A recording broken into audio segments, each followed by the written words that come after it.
Halo, apa kabar? Kita ketemu lagi. Nah, kali ini kita mau ngobrolin sesuatu yang fundamental banget, yaitu soal adab dalam memahami konsep keesaan Tuhan. Tenang, ini bukan bahasan teologi yang bikin kening berkerut kok. Kita akan coba lihat ini lebih sebagai cara, gimana sih biar iman dan akal kita itu bisa jalan bareng, akur, tanpa harus tabrakan. Oke, kita mulai dari pertanyaan ini ya.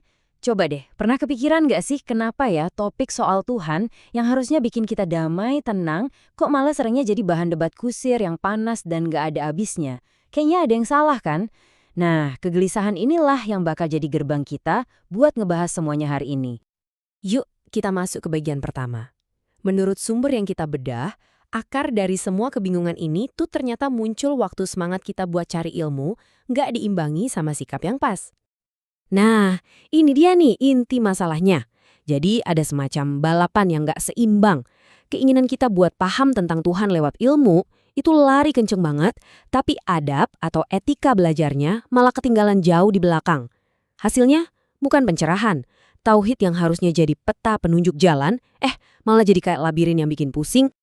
Gagasan soal keseimbangan ini landasannya kuat. Salah satunya sering merujuk ke ayat Al-Quran ini. Ayat ini tuh kayak ngasih prinsip dasar soal kerendahan hati intelektual. Semacam pengingat gitu. Hey, pengetahuan kita ini terbatas loh. Jadi hati-hati kalau mau melangkah ke wilayah yang kita sama sekali nggak punya ilmunya. Oke, kita lanjut ya. Kalau tadi masalahnya adalah ketidakseimbangan, berarti solusinya ya menemukan lagi bahan yang hilang itu. Dan menurut sumber ini, bahan yang hilang itu ya adat. Wih, di slide ini kelihatan banget bedanya, ya kan? Coba kita lihat bareng-bareng. Di satu sisi, ilmu tanpa adab itu bisa bikin akal kita jadi hakim yang sok tahu, yang ngerasa paling benar, dan ujung-ujungnya cuma debat kusir. Tapi di sisi lain, coba lihat, waktu ilmu itu dibungkus pakai adab, akal kita posisinya jadi penerima wahyu, tujuannya bukan buat menang debat, tapi buat nyari kejelasan dan ketenangan hati. Analogi ini ngena banget sih. Gampang diingat tapi dalam. Ilmu itu diibaratkan kayak pisau. Alat yang keren banget kuat. Tapi kalau nggak ada adab sebagai gagangnya, pisau itu malah jadi bahaya. Bukan cuma buat orang lain, tapi terutama buat diri kita sendiri. Buat keyakinan orang yang pegang ilmu itu. Sekarang kita sampai ke sebuah konsep yang nggak kalah penting, yaitu gagasan kalau ada kebijaksanaan luar biasa di balik kemampuan kita untuk sadar dan hormat sama batas-batas akal kita sendiri. Ini ide yang cukup menantang ya, apalagi di zaman sekarang di mana kita seolah didorong buat mikirin segalanya.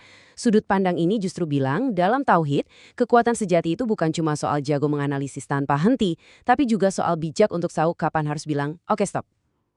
Cukup sampai di sini. Terus area mana aja sih yang terlarang buat dispekulasikan ini? Nah, sumber kita ngejelasin ada beberapa. Contohnya, mencoba ngebayangin esensi atau zat Tuhan, atau mikirin gimana persisnya sifat-sifat Tuhan itu bekerja. Wilayah-wilayah ini dianggap sebagai domain khusus miliknya, bukan area buat kita analisis.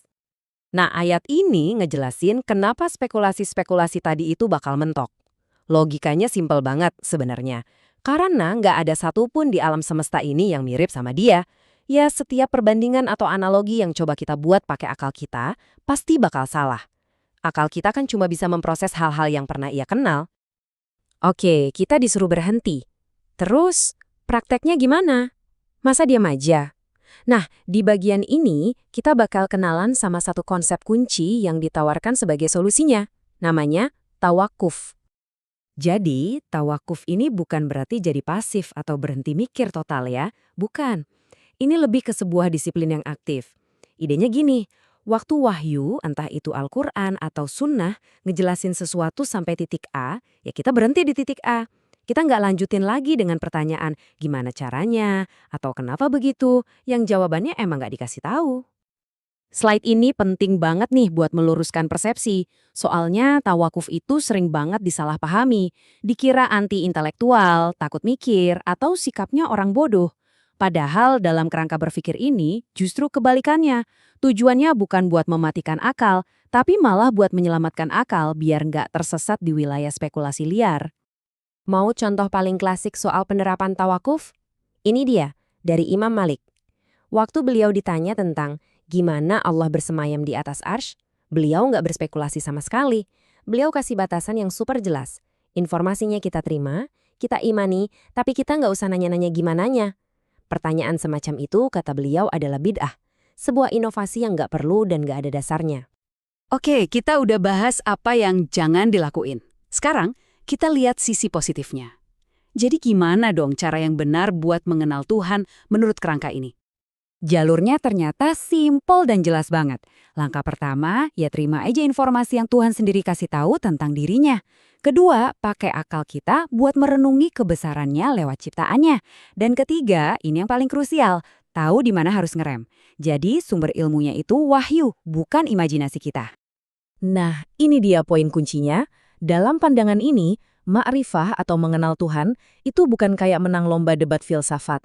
Bukan soal adu argumen, tapi ma'rifah itu adalah buah dari sikap kita yang tunduk dan menerima dengan benar apa yang Dia ajarkan tentang dirinya. Fokusnya geser dari memikirkan Tuhan, jadi menerima informasi dari Tuhan.